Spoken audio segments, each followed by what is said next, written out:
விஜயின் அடுத்த கட்ட மூவ் 3 ஆலோசனைக்கு பிறகு எடுக்கப்பட்ட முக்கிய முடிவு. அதாவது பார்த்தீங்கன்னா, கடந்த செப்டம்பர் 27ஆம் தேதி கரூரில் நடிகர் விஜயின் தமிழக வெற்றிக் கழக பிரச்சார கூட்டத்தில் ஏற்பட்ட கூட்ட நெரிசலில் 41 பேர் உயிரிழந்த துயரச் சம்பவம் தமிழக அரசியல் அரங்கில் பெரும் பரபரப்பை ஏற்படுத்தியுள்ளது. இதில் 9 குழந்தைகள், 17 பெண்கள், 13 ஆண்கள் உள்ளிட்டவர்கள் உயிரிழந்தனர். 51 பேர் காயமடைந்து மருத்துவமனைகளில் சிகிச்சை பெற்று திரும்பினர். சம்பவத்தை தொடர்ந்து தவேக பொதுச் செயலாளர் ஆனந்த், இணை பொதுச் செயலாளர் நிர்மல்குமார் உள்ளிட்ட நிர்வாகிகள் மீது போலீசார் வழக்கு பதிவு செய்துள்ளனர். மேலும் சமூக வலைதளங்களில் வன்முறை தூண்டும் வகையில் பதிவிட்ட மாநில பிரச்சார மேலாண்மை பொதுச் செயலாளர் ஆதவ் அர்ஜுனா மீதும் வழக்கு பதிவாகியுள்ளது. இதற்கிடையே விஜய் 2 வாரங்களுக்கு மக்கள் சந்திப்புகளை ஒத்திவைத்து பாதிக்கப்பட்ட குடும்பங்களுக்கு 20 லட்சம் உதவி அறிவித்துள்ளார். செப்டம்பர் 27ஆம் தேதி மாலை கரூர் வேலுச்சாமிபுரத்தில் தவேக பிரச்சார கூட்டம் நடைபெற்றது. 10,000 பேருக்கு மட்டுமே அனுமதி இருந்த போதிலும் 25,000த்திற்கும் மேற்பட்ட ரசிகர்கள் திரண்டனர். விஜய் 4 மணி நேரம் தாமதமாக வந்ததால்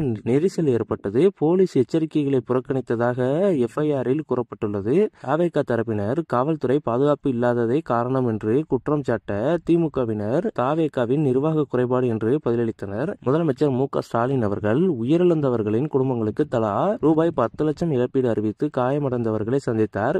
தவேக தலைவர் விஜய், இது என் வாழ்நாள் வழி என்று வீடியோவில் கூறி உயிரிழந்தவர்களின் குடும்பங்களுக்கு ரூபாய் 20 லட்சம் மற்றும் காயமடைந்தவர்களுக்கு ரூபாய் 2 லட்சம் உதவி அறிவித்தார். அதிமுக பொதுச் செயலாளர் எடப்பாடி கே. பழனிசாமியும் காயமடைந்தவர்களை சந்தித்து ஆறுதல் கூறினார். பிரதமர் நரேந்திர மோடி, உள்துறை அமைச்சர் அமித்ஷா உள்ளிட்ட தலைவர்களும் இரங்கல் தெரிவித்தனர். கரூர் போலீஸ் தவேக பொதுச் செயலாளர் ஆனந்த், இணை பொதுச் செயலாளர் நிர்மல்குமார், கரூர் மேற்கு மாவட்ட செயலாளர் பி. மதியழகன் மீது வழக்கு பதிவு செய்துள்ளது. கூட்ட நிர்வாகத்தில் அலட்சியம், போலீஸ் உத்தரவுகளை மீறல், மனித உயிர்களை ஆபத்தில் ஆழ்த்துதல் உள்ளிட்ட பிரிவுகளின் கீழ் குற்றம் சாட்டியுள்ளது. மதியழகன், தெற்கு நகர பொருளாளர் பவுன்ராஜ் ஆகியோர் கைது செய்யப்பட்டு 15 நாட்கள் சிறை உத்தரவு பெற்றுள்ளனர்.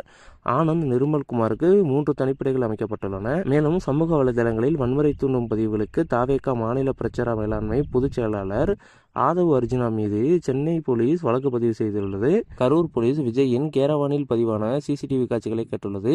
தவேக மதுரை உயர்நீதிமன்றத்தில் சிபிஐ, எஸ்ஐடி விசாரணை கோரி மனு தாக்கல் செய்துள்ளது. தமிழக அரசு அதிகாரிகள் செய்தியாளர்களிடம் போலீஸ் போதுமான பாதுகாப்பு ஏற்பாடு செய்தது. தவேக 10,000 பேருக்கு அனுமதி கேட்டு 25,000 பேரை திரட்டியது என்று விளக்கினர். முன்னாள் அமைச்சர் செந்தில் பாலாஜி செய்தியாளர் சந்திப்பில், சம்பவம் வேதனைக்குரியது, போலீஸ் எச்சரிக்கை அளித்தும் தவேக புறக்கணித்தது, விசாரணை நடக்கும் என்று கூறினார். கரூர் மாவட்ட ஆட்சியர், போலீஸ் துறை தலைவர் உள்ளிட்டோர் விளக்கம் அளித்தனர். விஜய் செப்டம்பர் 28 அன்று வீடியோ வெளியிட்டு, இது என்னை மிகவும் வேதனைப்படுத்துகிறது, 2 வாரங்களுக்கு மக்கள் சந்திப்புகளை ஒத்திவைக்கிறேன் என்று அறிவித்தார். இன்று 3வது நாளாக பட்டினப்பாக்கம் இல்லத்தில் கட்சி நிர்வாகிகள், சட்ட வல்லுநர்களுடன் ஆலோசனை நடத்தினார்.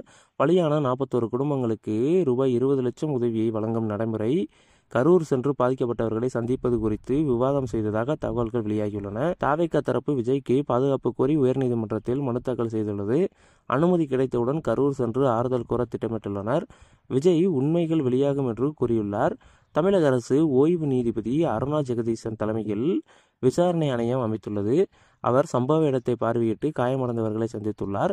முதலமைச்சர் ஸ்டாலின் ஆணைய அறிக்கையின் அடிப்படையில் நடவடிக்கை என்று உறுதியளித்தார். தவேக திமுக சதி என்றும் குற்றம் சாட்டியுள்ளது. இந்த துயரம் தவேகவின் அரசியல் பயணத்தை பாதிக்கலாம். விஜய் அரசியல் தொடரும் என்று உறுதியளித்துள்ளார். போலீஸ் விசாரணை தொடர்கிறது.